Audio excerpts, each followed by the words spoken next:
Alright, what is going on, guys? This is Fade back here. Alright, so it's 1:43 a.m. now, so I might sound a bit exhausted, tired, or whatever word you want to use it to describe.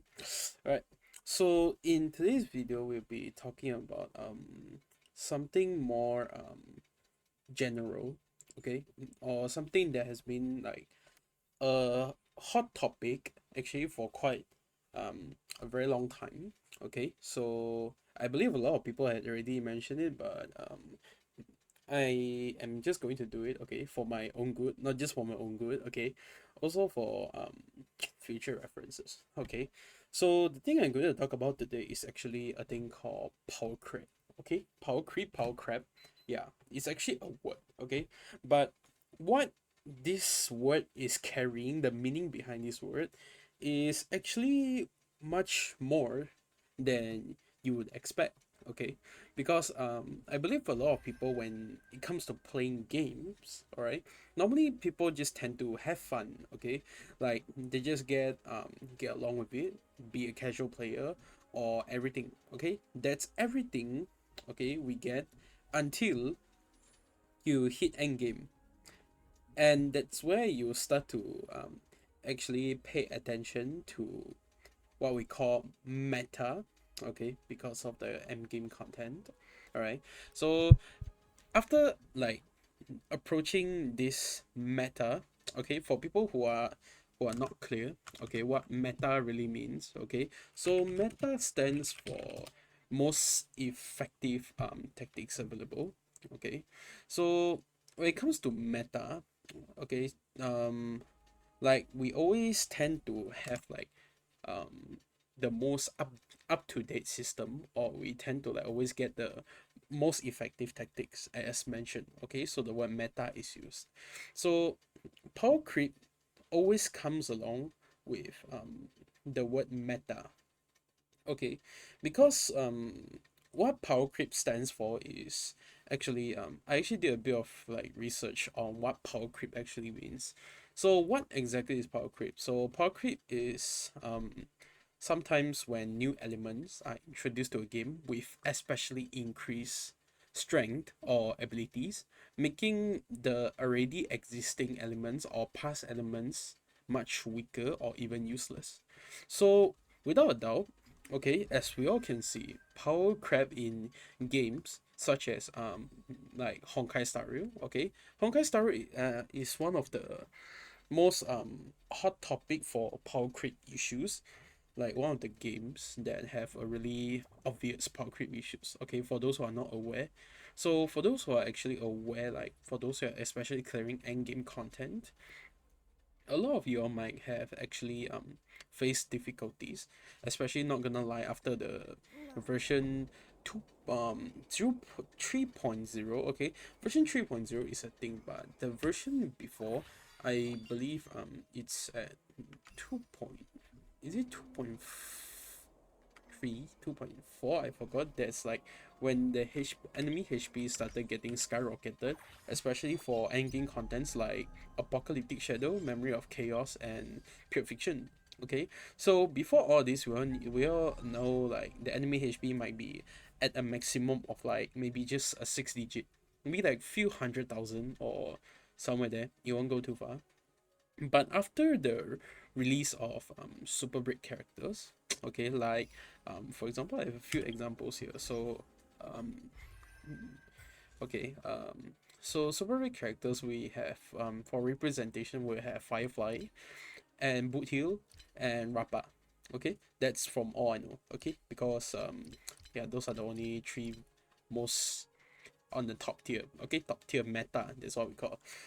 Okay, so with the introduction of Super Break, the game's playing method kind of went the other way. Okay, making the old DPS like really really screwed and really really useless.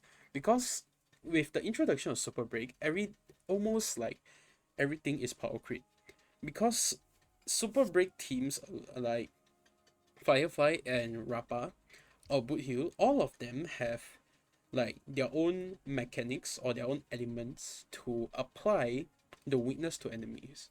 So for example, on Firefly, during her ulti enhancement state, she by using skill, she can actually like implant fire weakness onto the middle enemy. Okay, while the adjacent one doesn't really matter. Okay, it only implants fire weakness to the middle enemy, but the ability to able to implant by just through a skill where you can also do damage at the same time is actually something really groundbreaking. Okay, besides Firefly, Boot Hill also have his own method, which is through ultimate, where you implant weakness only for like 3 rounds or two. I actually forgot. Okay, where Rappa have a slightly different method. Okay, the method she have is she ignores enemy toughness type. Okay, so means like during her ulti set, every type of attack she does can technically ignore the enemy weakness bar. Right, so that's how power creep actually happened, because previously what we do is normally we go through the elements, like for example, okay, let me go to the memory of chaos just for a good reference. Okay, just to have a better explanation. Okay, so this is the memory of chaos. Okay, so for example, if I'm fighting for 12, okay, if we look at most of the elements, like they favor electric and wind. Okay, so it's like really straightforward. If you like go against like the elements, like you probably have to play Acheron, right? Or maybe like Kafka Black Swan, okay, or maybe like Face Yao. Okay, so but the problem now, because of power creep, the enemy HP inflation got like really serious. By really serious, I mean it went from 6 digit all the way shoot up to 7 digit and plus. Okay, for all the enemies. Last time maybe the enemies are like maybe 500k, 600k around there, right? So now it shot up to 1 million something. Okay, I don't know what's wrong with the developers. So I know they are trying something. It's good, but it doesn't have to be this way.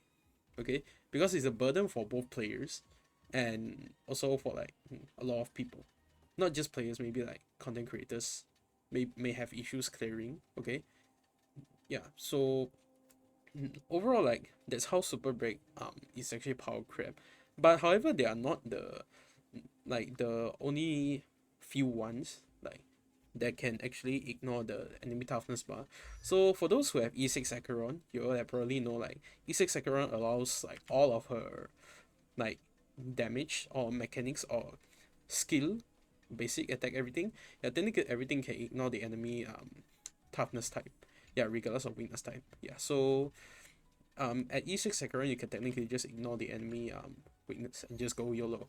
Okay, so I remember a famous content creator actually once said like Acheron is really good still now. Yeah, even at E0S1. Honestly, with the current power creep environment, I would say no. Okay, I don't want to mention the name of the content creator, but he that person specifically said Acheron is still really good. Okay, I would say 50-50 on this situation. Okay, so why would I say she's not good? If you are like me, I still use Acheron because she's one of the really good units. Okay, when it comes to endgame content clearing. Okay, but another problem is I don't have Jiaoqiu. So if I don't have Jiaoqiu, this means that my Acheron ulti would not be able to like gather as fast as possible, which means it's harder for me to get out. Okay, and then without the out, Acheron is like technically really hard to deal sufficient amount of damage for the current environment. Okay, so that's how the environment currently is because of power creep. The power creep started from like super break, especially Firefly, Boot Hill, then now is Rappa. Okay, I know a lot of you probably had like seen C6 Rappa, E6 Rappa, or E6 Boot Hill, E6 Firefly. Okay, those numbers are actually really crazy. E6 Acheron also. But with the new units coming up, I think numbers are just like the numbers will be set at a certain standard where everything will just seem extremely normal. Like you have probably seen from some of the leaked videos, if any of you have seen. So yeah, I've probably seen like My Day or 3B.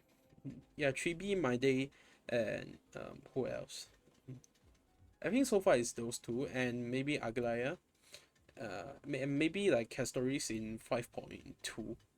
Yeah, but it's a bit far. The video is not even out yet. Like the mechanics and the kits are not even out yet. So there's something. But for now, if you look at the leak videos, like for My Day and 3B, like their numbers are actually not too surprising. Okay, like for example, My Day with the premium team is going to be like 500k, 600k per action. Okay, and 3B, like 3B's damage output, like because she's a harmony character, they claim harmony character, but kind of like a DPS harmony character. Okay, it provides buffs at the same time, but the buff is not the whole main point. The whole main point is like it's able to deal damage when your character casts ultimate damage. Okay, so though once those two character release, I realized like a new level of power creep is coming again.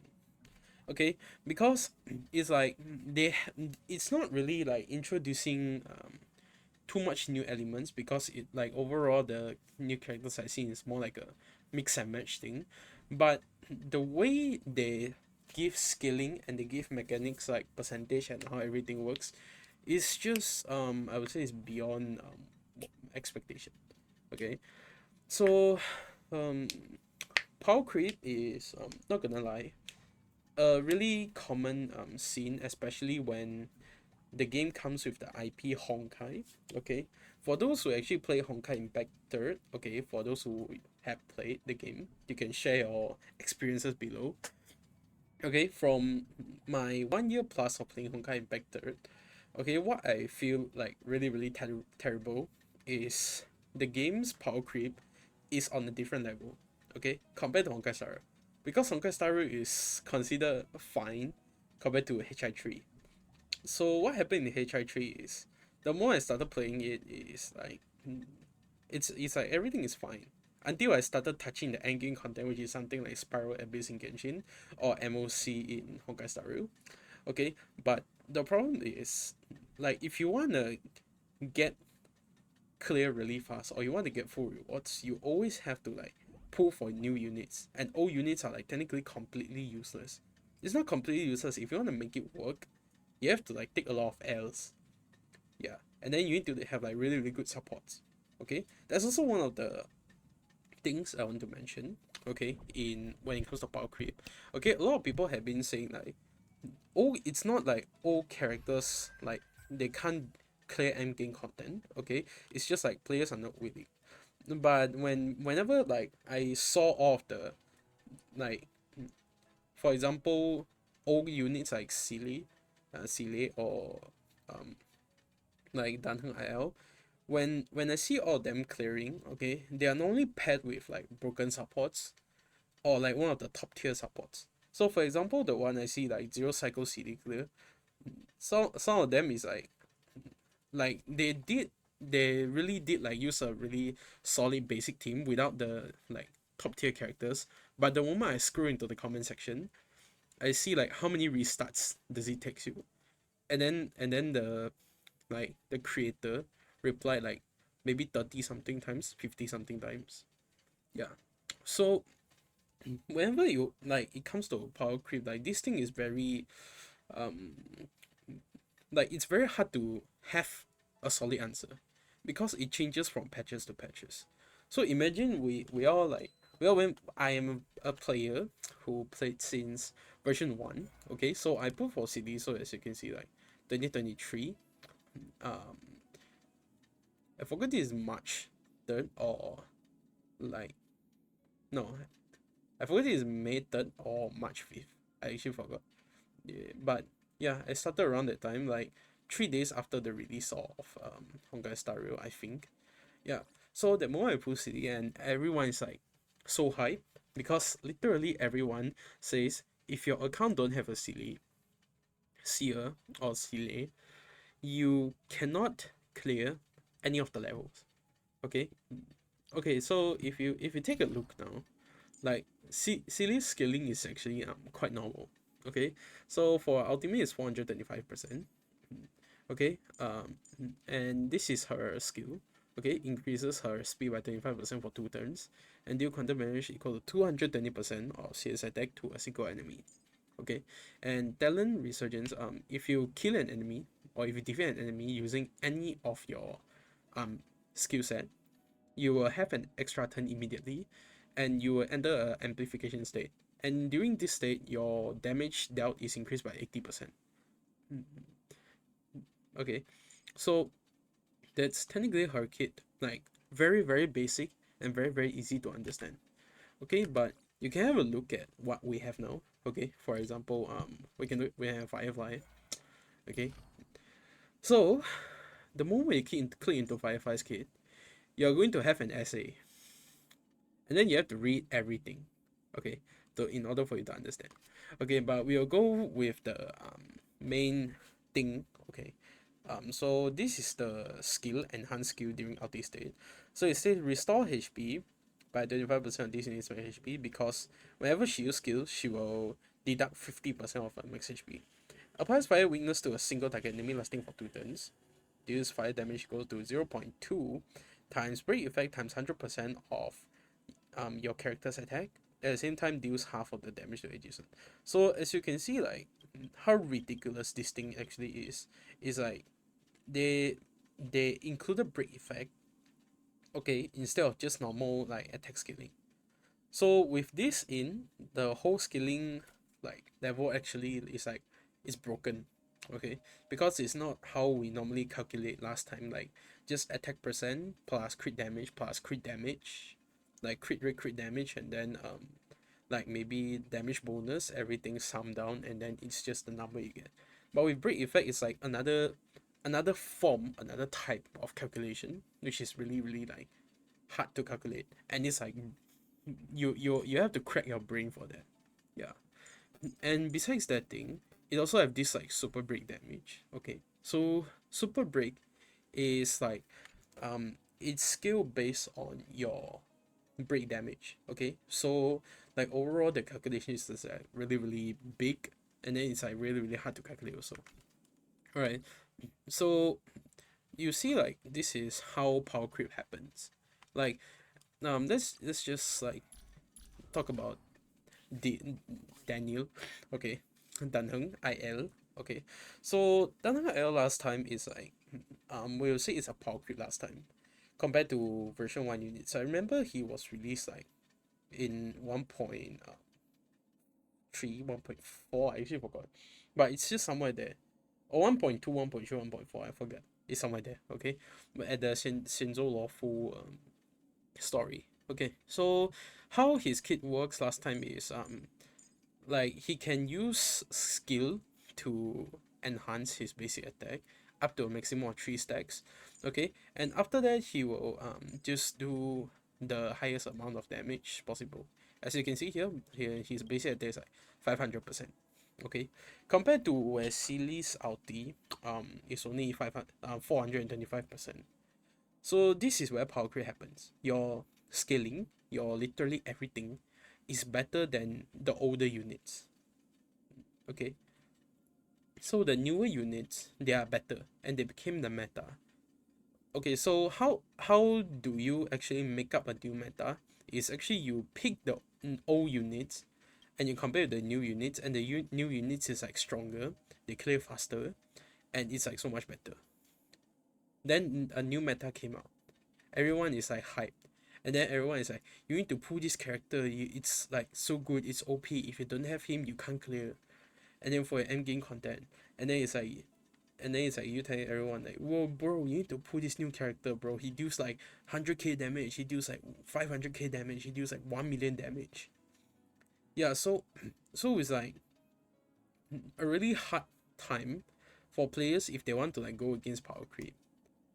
Yeah, so as a victim of power creep myself, okay, I used to have a really really hard time playing this game until I actually start to go through all of the game concepts. Okay, and then not gonna lie, I did a lot of researchers homework and a tons of stuff. Okay, so for example, last time I don't have a Robin. My Robin is actually not here. And then I got Yunli that time because she was cool. And then Robin's not here. And then I only have like Ho Ho that time, and I don't know who to pair her with. And everything on my account that time is a mess. Okay, like the only character or to be specific, the only team I can actually come up with is actually Boot Hill. Okay, because that time I got Ranmei. Where's Ranmei? Ranmei. Yeah, the time I got Ranmei on December 31st. Okay, I got her on her very first release, not first day, but her first banner release.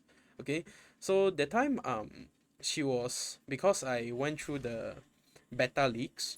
Okay, and I saw her kit, like her mechanics, everything is like really broken. Okay, did like it's a power creep, a harmony type of power creep. Okay, so that time I pulled her, okay, without regret, and then now she is one of the top tier units in the whole game.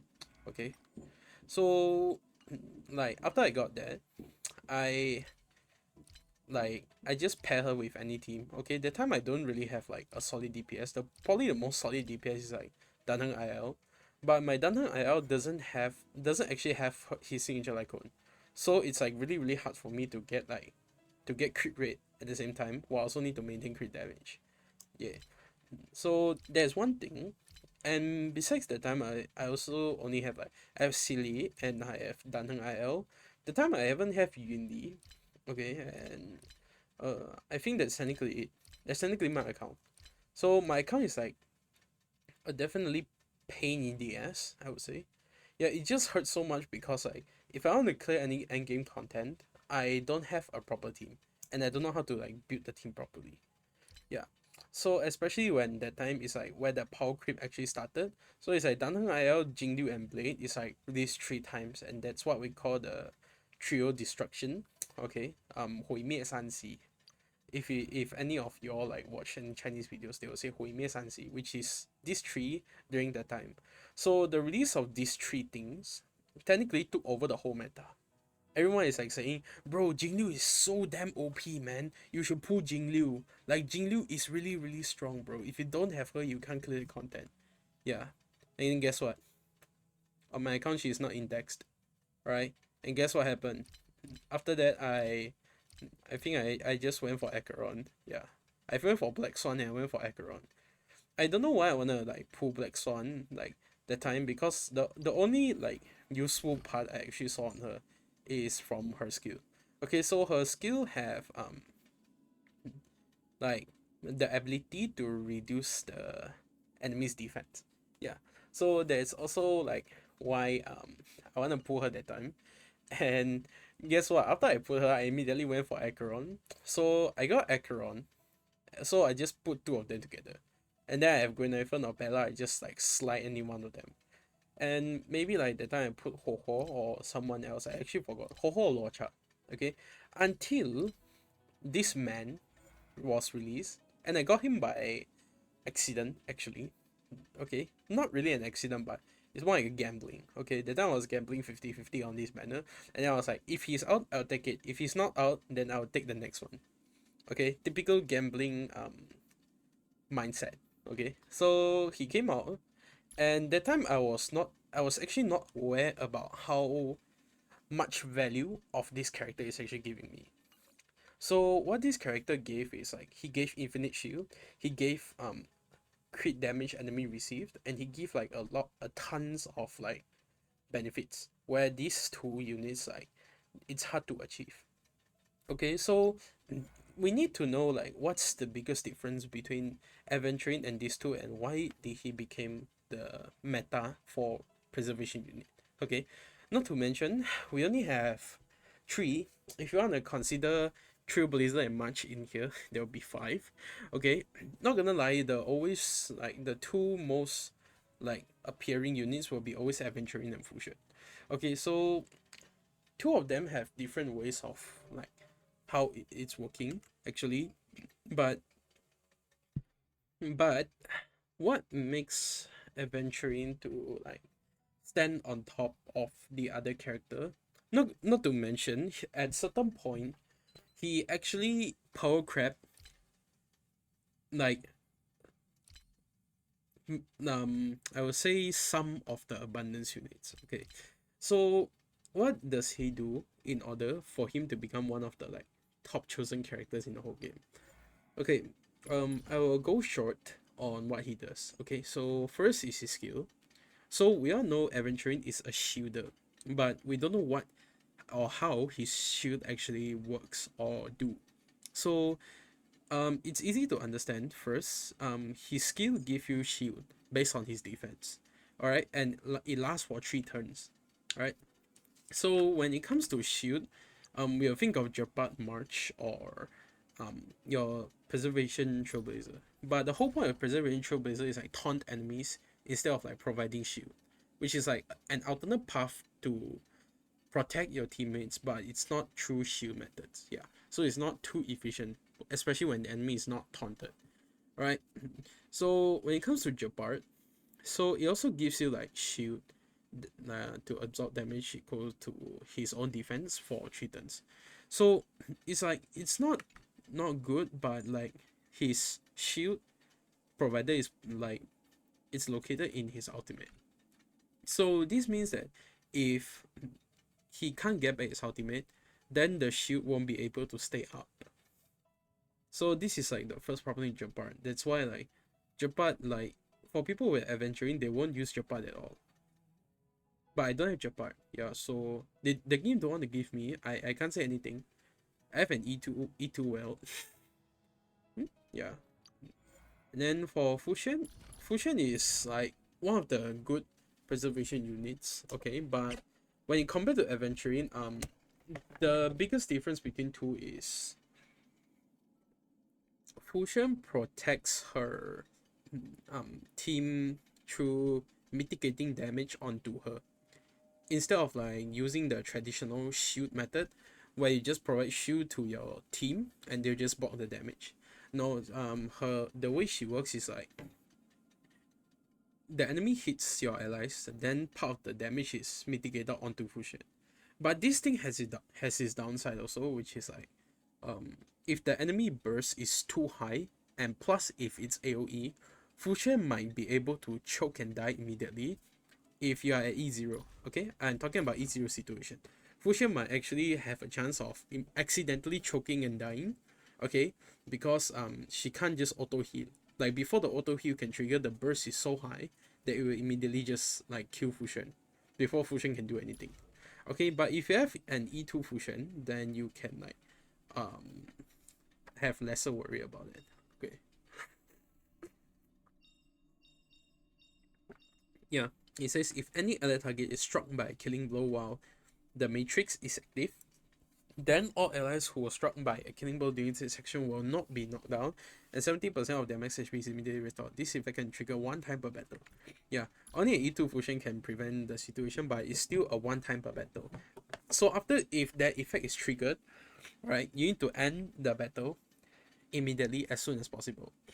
Okay, so if you don't, in the long run, fusion might actually will have like not just fusion, your team will start to have like sustained issues. Okay, I'm talking the without signature lycone conditions. Okay, with signature lycone it might be slightly different. Okay, because I play on my friend's account, she doesn't have a signature lycone, so I've been suffering in the long runs. Okay, because I can't get a team up. Right, so for adventuring, what makes him meta? So first thing, the shield he provided is on um a skill. Okay, so this means all you need to do is like consume one skill point and your team will get the shield lasting for 3 turns. And most importantly, the shield can stack up to 200% of the provided ratio. So for example, this is 24%, and what we can actually have for the limit is 48%, which is 2 times the amount. Right, so some of you might think like it's just like a normal skill, just providing this up to 200% might sound broken, but it's not broken enough. Okay, so let me tell you two more broken points on what he did. What can he do? Okay, we're not going to talk about damage output or anything. Okay, so we're just going to talk about two main extra things. So first is his talent, which is his passive. Right. So for any single ally with fortified wager, which is the shield, their effect rest increases by 50%. This is at the max level. Yeah, 50, you heard it right. 50% of effect rest by just having the shield. Okay. And when they get attacked, Aventurin gains 1 point of bet. And when he himself have fortified wager, he can resist crowd control debuffs. Only for himself, by the way.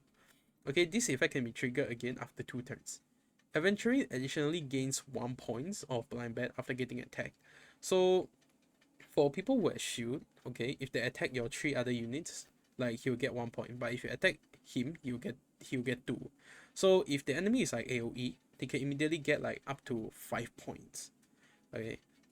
So but the way he calculated is like one action he will just count as like getting 1 if the enemy hit you. Yeah. Upon reaching 7 points, Aventurin consumes the 7 points to launch a 7-hit follow-up attack, with each dealing imaginary damage equal to 25% of his defense to a single random enemy. And the blind bet is capped at 10 points. Okay, so considering you have 10 out of 7, then you have 3 more, then if you get AoE hit again, you can just like get cycled. Okay, so another one is his bonus ability. I believe this is at the level the max level or where you can unlock this. So it says after a teammate with the shield launches follow-up attack, Aventurin accumulates 1 blind point. Okay, if your any of your teammate. Okay, and this effect can trigger up to 3 times. Its trigger count resets at the start of Aventurin's turn. After Aventurin launches his talent's follow-up attack, which is the 7 times I said just now, provides all allies with a shield that can block damage equal to 7% of Aventurin's defense plus 96, and additionally grants a shield that can block equal to 7% of Aventurin's plus 96 to ally with the lowest shield effect, lasting for 3 turns. Okay, so with this here, okay, he can gain like the fortified wager, which is the shield. And remember on the skill here, I say when fortified wager is gained repeatedly, the shield effect can stack. So this is why it makes him, without a doubt, one of the strongest preservation character in the whole game. So I will summarize up what OP he actually give, like what OP skill he actually give. First, he give you shield, okay, that can stack up to 200%. Second, he give you 50% of effect rest, alright. Third, he himself can resist crowd control debuff. So this means if you put like a taunting Lycone on him, like Jeopard's signature Lycone, or the 4-star Landau Lycone, okay, or any Lycone that like increases the taunt chance of the character to get hit, okay, he can be immune to it, okay, and in a way also protecting the enemy, like the enemy, protecting your teammate from getting attacked by the enemy, right? So next, his follow-up attack can refresh your shield. Okay, refreshing your shield is one thing, and then how do I say this? It like gives you shield that can refresh your shield count duration. Okay, and 5, his ultimate actually allows the enemy to like receive extra crit damage, so up to 15%. Yeah, so that's how insanely crazy he is.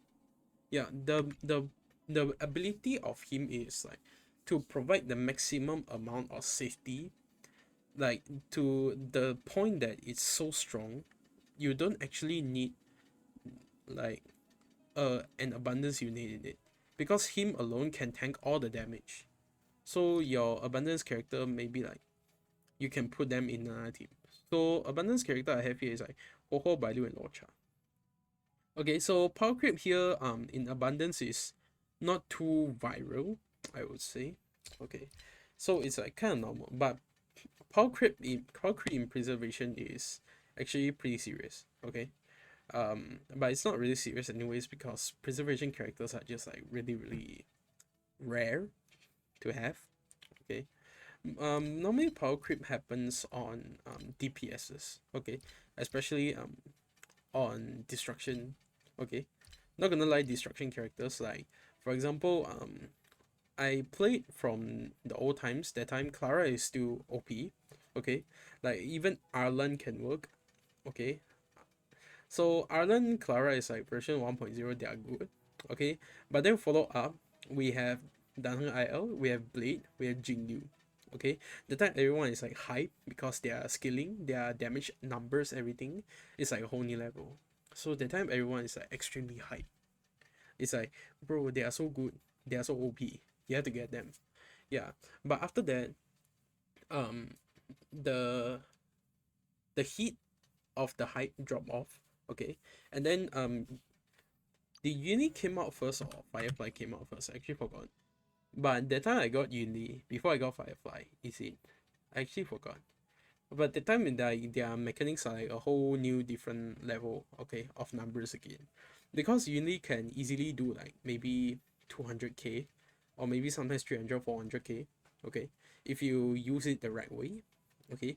And Firefly can easily also do like 200k, 300k, 400k super break damage. Yeah, so it's not really like a common scene for power creep to happen between DPSs. Okay, maybe like Harmony, Preservation, Abundance, or Nihility, they have power creep, but overall it's like not too serious. Okay, because Harmony character, like their value is like it's just there. It won't drop too far out. Okay, because like different Harmony have like different sole purposes. Okay, so for example, Rame, the reason why she is top tier meta is because her mechanics, her traces, everything is like she made it very very universal. Like if you slide her into any team, like you'll somehow still fully utilize like every single part of the like the kit. Okay, it won't be like this talent will actually go to waste. Like increases break effect by 20% for all allies, you'll eventually break enemy weaknesses, so it won't go to waste, honestly. Okay, so yeah, if you want to slide her in any team, like it works perfectly fine. That's like what makes her top tier also. And her ulti gives like all-time rest pen, and her skill increases the enemy's and ally damage dealt. Okay, 32% increase their weakness break efficiency by 50%. Okay, increases speed by 10%. Okay, that's a lot of like buff she can give. So that's why if you like put her in any team, it will work like 100% no waste, 100% efficiency. Okay, it's not, I'm not saying Robin is not good. Okay, it's because Robin have this like bonus ability that I'm always find it annoying to have. Okay, so it says while in ulti state, the crit damage dealt when all allies launch follow-up attack increases by 25%. So this makes her like, if you don't put her in the follow-up team, you feel like you are wasting this ability. Yeah, you feel like you didn't fully maximize this character's potential. But overall, the other part also allows like her to fill in the gap of this ability loss. For example, like giving a ton of attack percent buff during her ulti, and then with additional damage, and also advance the whole team. Okay, allow them to immediately take action, and also let her immune to crowd control. Okay, and she technically can't take action. Okay, she became like enter another state where she's just singing. Yeah.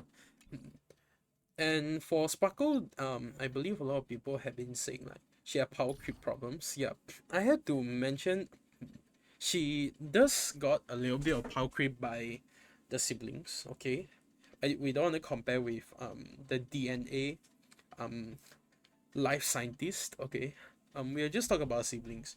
So last time Sparkle released, she was, not gonna lie, top tier Harmony support, literally top tier.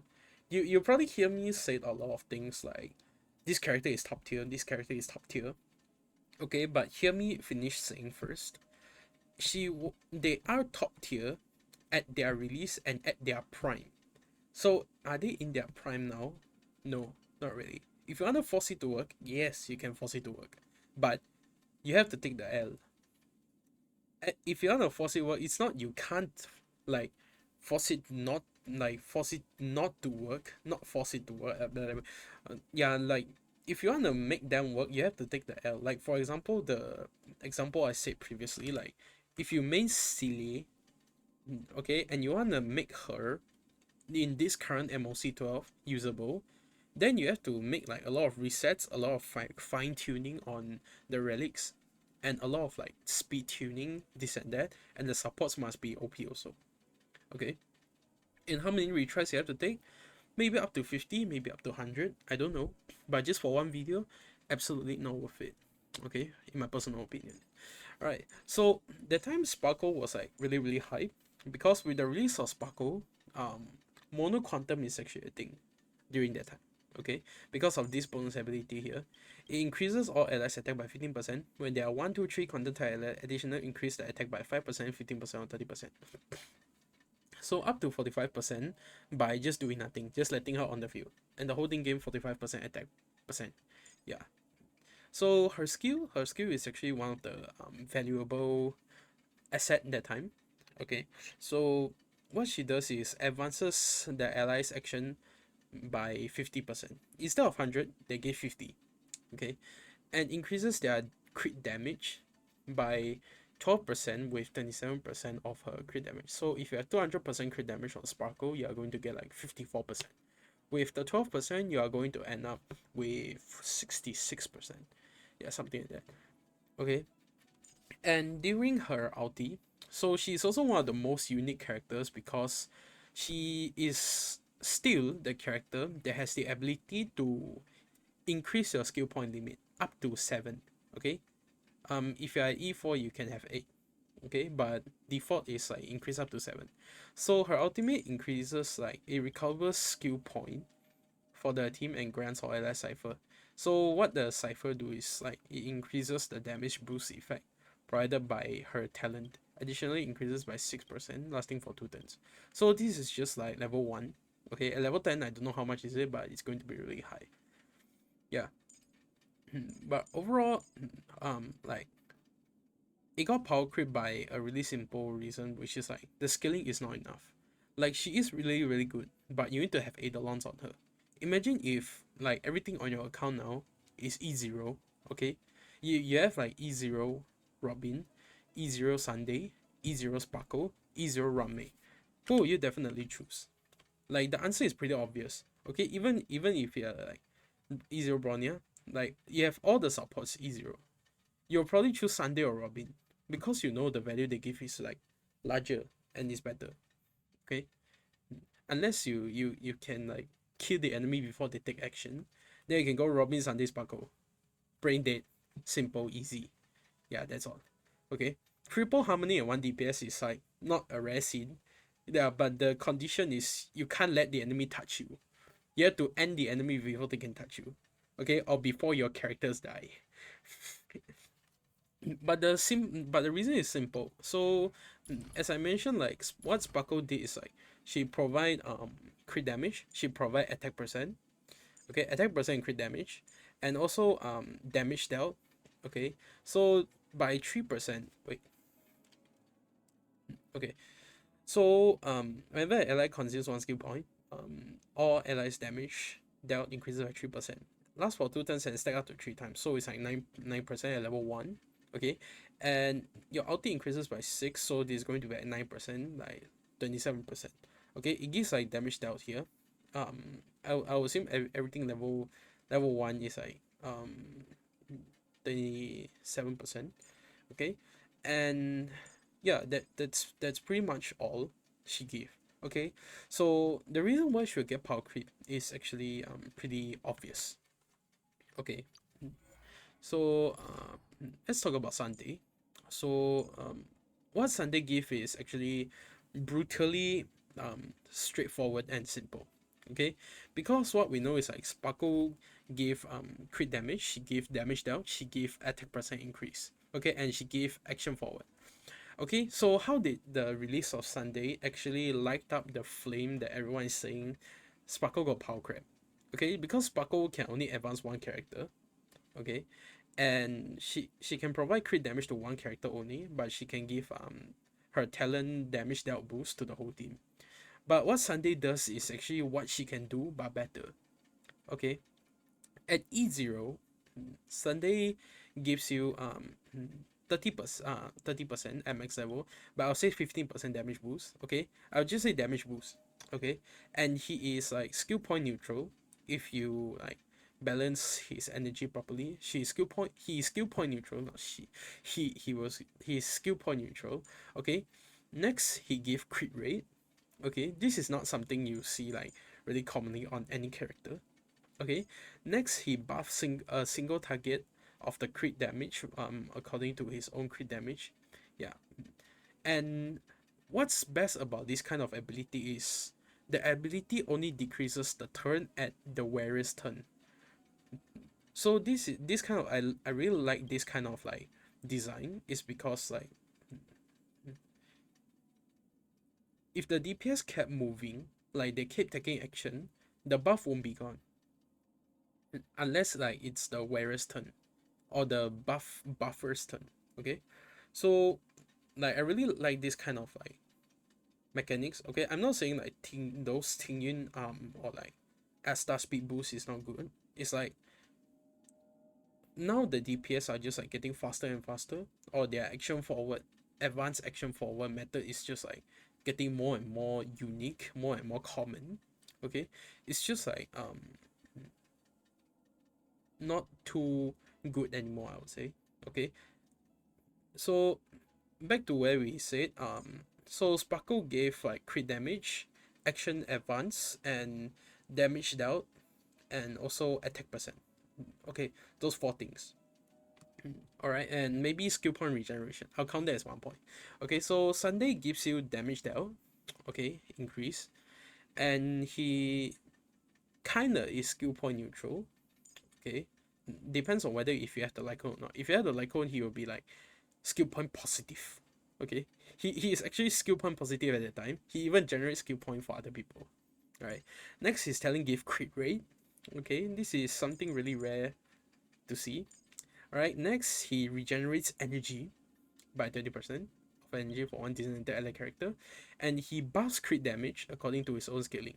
Okay, and this buff only decreases at the turn of Sunday instead of the character who you buffed on. Okay,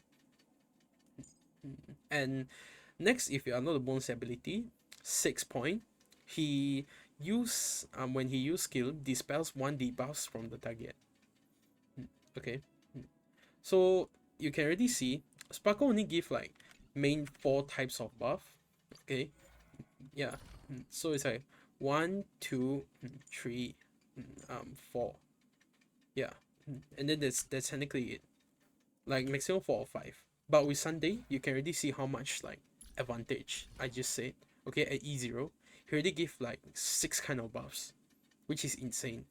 Okay, 6 kinds, bro. 6 kinds of buffs with E0 unit, and both are limited 5-star harmony.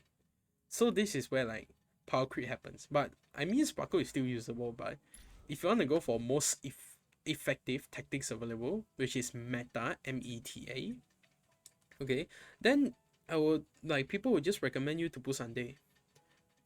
Because Sunday is like it's like Bronya Pro Max, Bronya plus Sparkle. Like merge in different ways, and it's somehow better. Okay. Also I'll just tell you to pull Robin because of the like whole team advance. Okay, we went from like Bronya single target advance or like DDD action advance. We went from like those or Esta speed boost to Robin where you can just advance the whole team. So this is like how power creep happen. New mechanics, new elements are added in, and they are stronger than the old elements. Okay, so the very beginning of Harmony, we only have like Asta, which is speed boost, okay, and attack percent boost that time.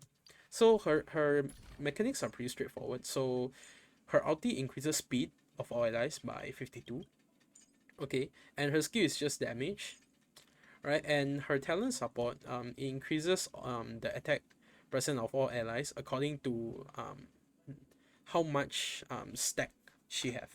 Okay, up to 5 times. So maybe this is like a 50 something percentage attack. Okay, so and there's one more I remember. Where is it? Yeah, when she's on the field, all allies fire damage increases by 80%.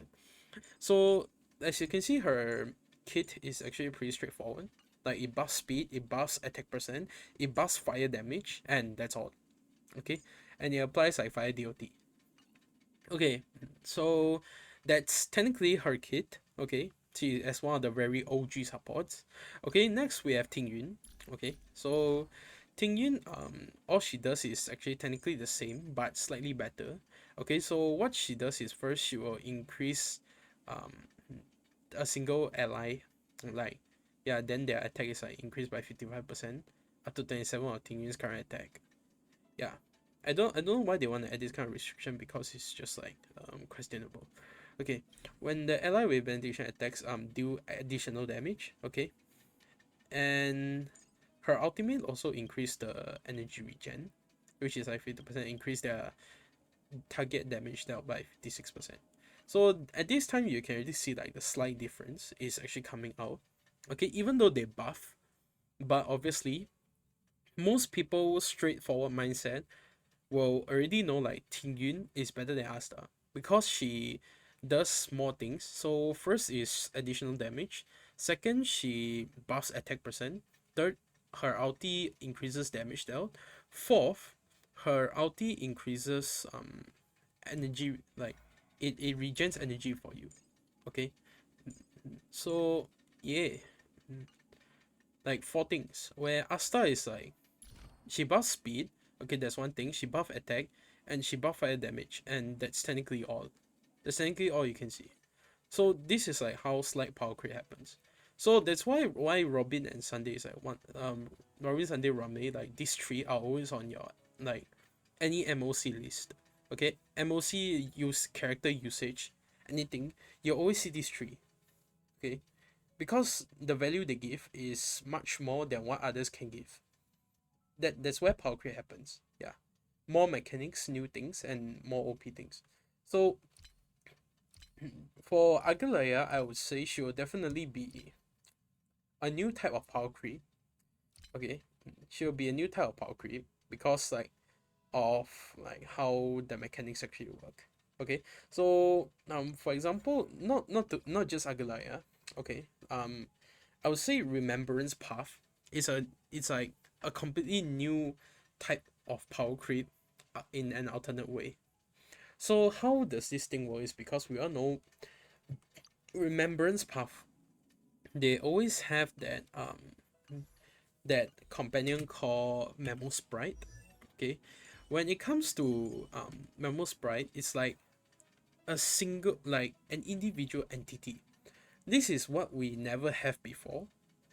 Okay, in previous things, the closest you have probably come to a summon is actually maybe Jing Yuan's Lightning Lord or Topaz Nambi. Okay, and what else? Just if you all remember any, just like leave in the comment section. I'll just like go over it. Okay, but for those two, what we know is like they just exist off field, and they won't appear on field.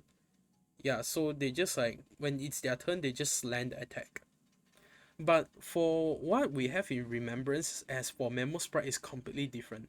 So what we have for Memo Sprite is a completely individual entity that is considered as a unit. Okay, so what does this means?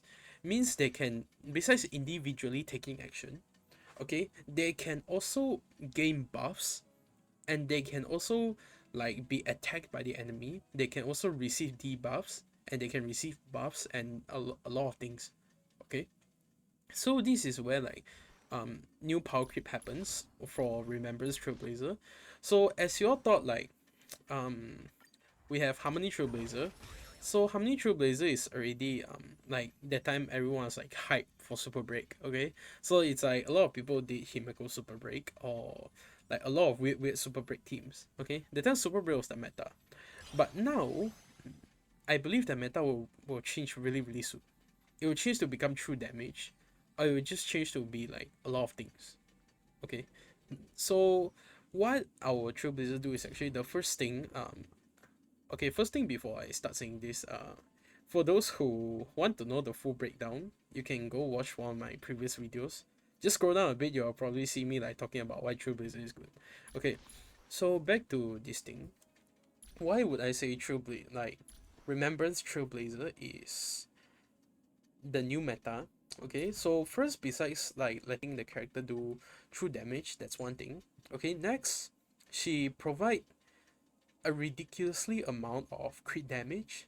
Okay, that is in par with like Sunday and Sparkle. Okay, or sometimes even more. Okay, I'm not joking. Like, as long as your Memorable Sprite is on field, you gain like 26.4 of like crit damage plus 13.2. With that, it's just going to be like 49.6. Yeah, it's just solid 49.6 crit damage for, no, actually not 49, 39.6, sorry, 39.6 to all the like to all the units. Okay. Yeah, so if you add up everything, like the buff, like our Remembrance Trailblazer and the Memorable Sprite can provide is actually in par with Robin, Sunday, and Rame. Yeah, that's how like Powercreep happened. She's not even a harmony character. She's just remembrance character. A remembrance character that is a support remembrance character. And she can already be in par with all of the current top tier supports. Okay, this is how like Powercreep happens. Yeah, this is legit how Powercreep happens. Okay, like some it's a new totally new mechanic, and it comes with like lesser penalties, and it comes with more buffs. Okay, so what it does is, first thing I would say is crit damage. Okay, second, it allows like one unit to do advanced action. Third, it allows the unit to do true damage. Okay, that's three. And then four, you can consider mem is like an alternate damage source. Okay, and I remember there's one more. I forgot where is it. Yeah, and then mem, she can individually take action, and she can also gain charge, and like from the other things. Okay, like providing a ton of buffs, which is in par with like Sunday and Robin. So overall, like, why would she be top tier is actually pretty obvious, because even if she got CC, like for example she got frozen, she got like everything, but the member sprite, which is mem, she can still take action because, as I said, she is an individual entity, individual unit. Okay, so it's not like Jingyuan or Topaz, where if they get CC, sorry, I'm not sure about Topaz, but Jingyuan, if he got CC such as Imprison or Frozen, then the Lightning Lord won't take action. But in the case of Remembrance Trailblazer, it's completely different. If your Trailblazer is frozen, imprisoned, or any other CC that can't take action, Mem can still take action, and then she can still do her job, which is like advanced action allows your that unit to do true damage for 3 turns. That's how broken it is. Okay, because in our traditional mindset, when it comes to supports, they themselves have to take action, or like to for the buff to like exist. So if, for example, like if your Rami skill have 1 turn left and she got frozen unfortunately, or imprisoned doesn't really matter because at the turn it will like remove. Okay, but if you are frozen, then you're completely screwed, because at the turn it will just default like -1 turn, and then your skill buff is gone and she can't take action, so you can't apply the skill until she's on her next turn. But for example, if today that kind of situation happens on your Remembrance Trailblazer, it won't be a big burden. Maybe the only burden is like she probably can't generate skill points, but it's just for one turn, and Mem can still do his job. So that's how broken, like, I personally feel like she is in the current situation. Okay, not gonna lie, this is just only the first Remembrance unit we get. Imagine with the release of Aguilaya, or future even more Remembrance character, you will know at that time how chaotic the game environment is going to be. Okay, because like there's still a lot of considerations and a lot of like things to like to think and add about before like you enter into a game. You don't want to like make the power creep too insane that players will just feel like overwhelmed and they just feel like giving up. That's one of the most things like most developers tend to avoid, because if you lose players, you lose like your income, because players won't spend and they won't like just help the company get income. Yeah. So this is like a new kind of power creep I'm saying. Okay, from the beginning of everything, silly. Okay, so from silly to Danheng IL, from my experience, silly to Danheng IL, and then to who is it? Let me think. And then that time ratio was given out for free. I played with ratio around, but at the time I still feel like it's normal. Okay, until I got boot heal. No, actually no. Before boot heal is like Black Swan Acheron. Okay, Black Swan that time I remember. I ran her alone. Okay, in pure fiction, and she can actually get me full score. Okay, yeah, but now she became a support for me. Okay, so my experience will be from silly to Danheng IL, and then to ratio, and then to Black Swan, to Acheron, and then to Boot Heal, and then to like Rappa, and Uni was not really a power creep for me. Yeah, but now it's like Rappa.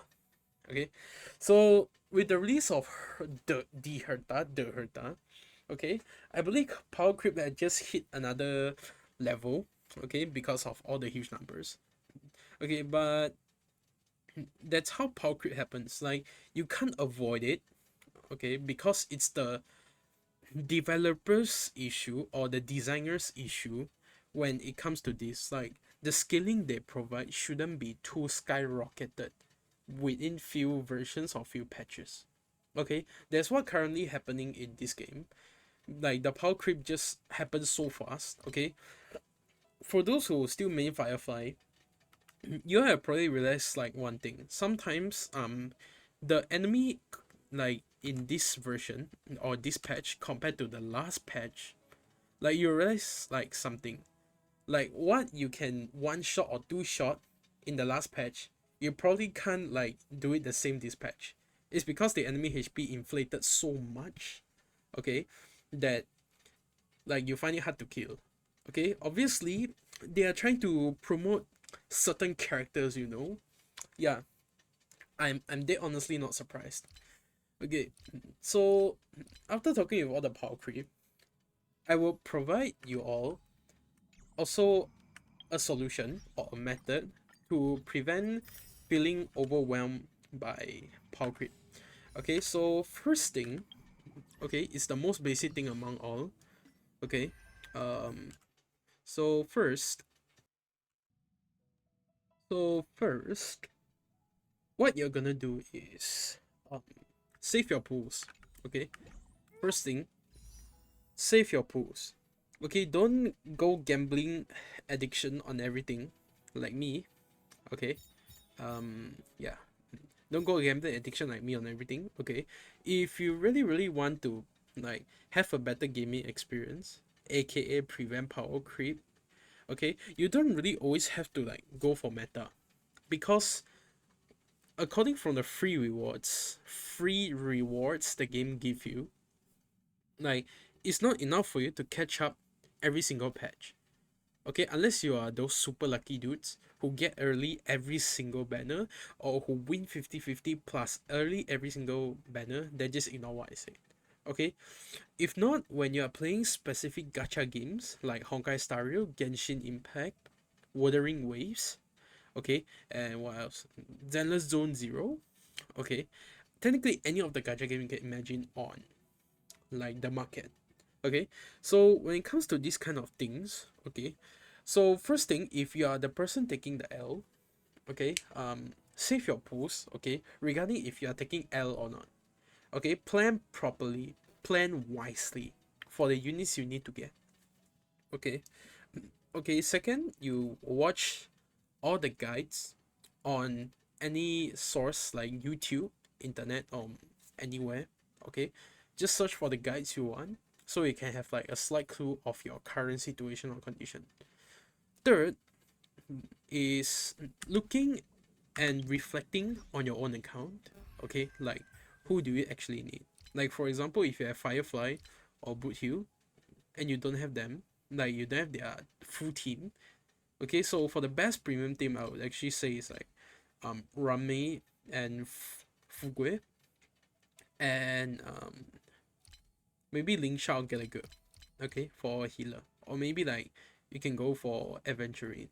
Okay, so that's my personal best team I recommend. So if you are lacking like Rame, or you are lacking like Fugui, okay, or you are lacking Aventurine, then you can try your best to find alternate solutions. Okay, so for example, if you don't have Rame, you can go for like other units that can help you break the enemy weakness faster. Okay, so for example, like Firefly, if you don't have Rame, you can bring March. Where's March?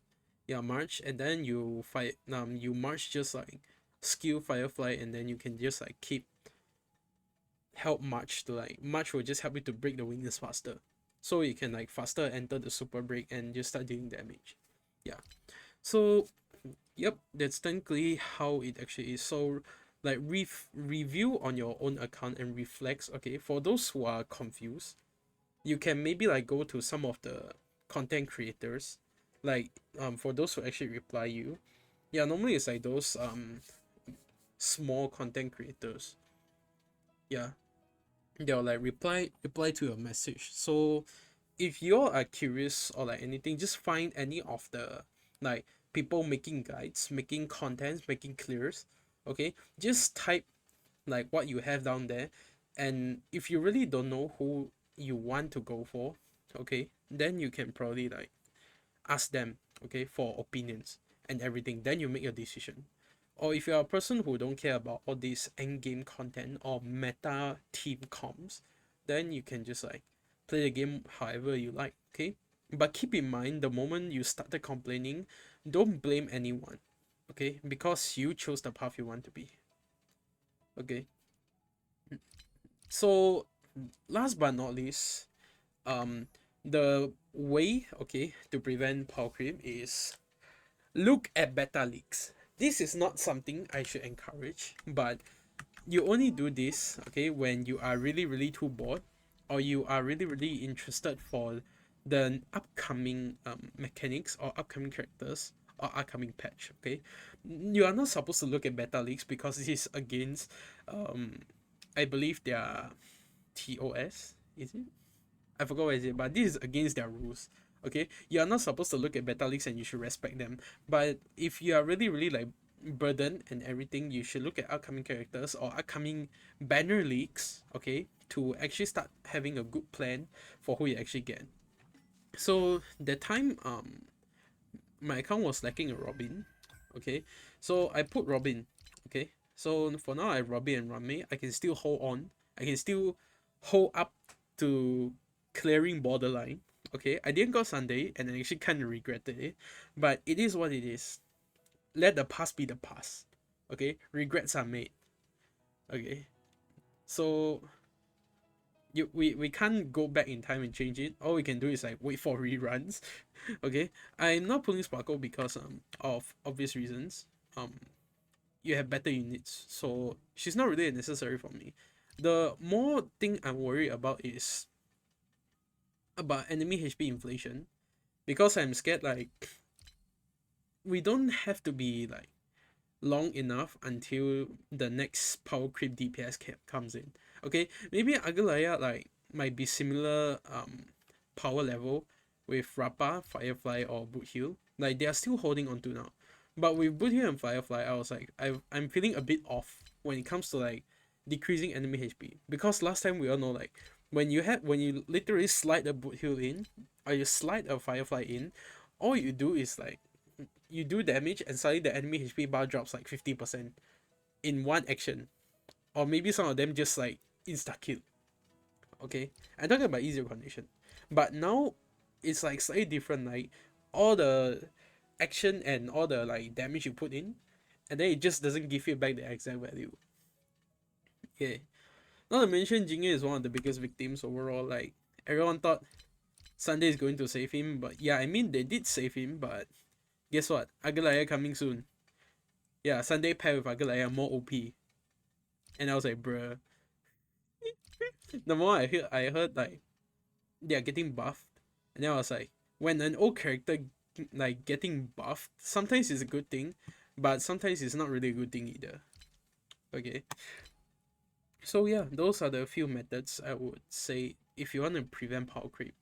Okay, so for any of those who have like better opinions, better ideas, you all can just leave it in the comment section below. Okay, sorry, this is a long ass video, alright, because this is a thing that has been on my mind for like quite some time, maybe days, even weeks. Yeah, it's just been on my mind. Like, it keeps telling me I have to make one video talking about all this. Okay, because if I don't talk, like there will still be people like facing power creep issues, and they don't want to do anything but just to start flaming. Okay, so yeah. Oh yeah, another thing I want to say is try going for character like cones if you feel like your DPS is enough.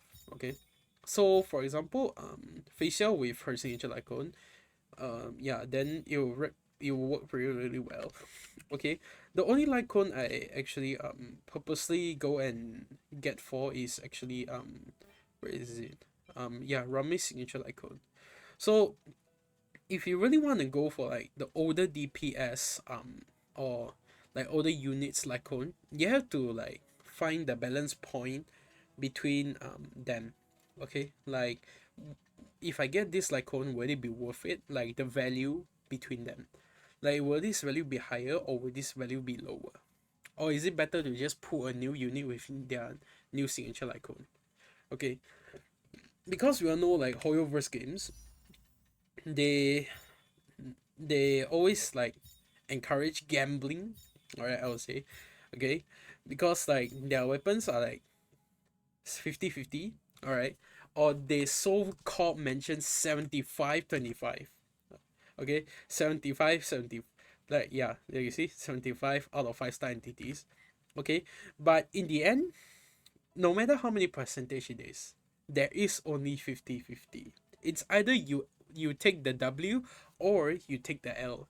So when you face this kind of situation, okay, I would use a really famous sentence, okay, from one of my videos I watched previously from another YouTube creator. So he says, don't pull until you are guaranteed. Yeah, there is also one of the most brutal and most effective method when it comes to this kind of situation. Okay, it's either you save so much that you can get the character and their signature icon, and then you just like have fun for the whole version or the whole patch. Okay, or you like have to keep going on a gambling streak, and when you lose, you will just like scream and shout. Yeah. So yeah, that's technically it, I would say. Okay, thank you very much for watching this professional yapping about power creep. Okay, anyways, if you all find it interesting or informative or helpful, um make sure to help me click the like button, so I actually know like if you're actually like like new learn anything from this. Okay, and if you want to help more people, okay, if you find this helpful, okay, first thing, if you find this helpful, second, share it to people if you want them to like also escape from this kind of power creep issues. Okay, because I'm also an ex-victim of power creep issues thanks to not knowing how to manage my resources well. Okay, I believe there's a lot of people like talking about this outside already, but this is just like my version. Okay, my own opinions and my own thoughts. All right, so thank you very much guys for watching this video. Alright, it's a long ass video. Yeah, so whoever actually spent 1 hour plus watching this, you guys are an absolute legend. Okay, I appreciate all of your support and comments. Okay, if y'all would leave any comments on this video. Alright, so thank you very much, guys, and I will see you in my next video. Alright, peace.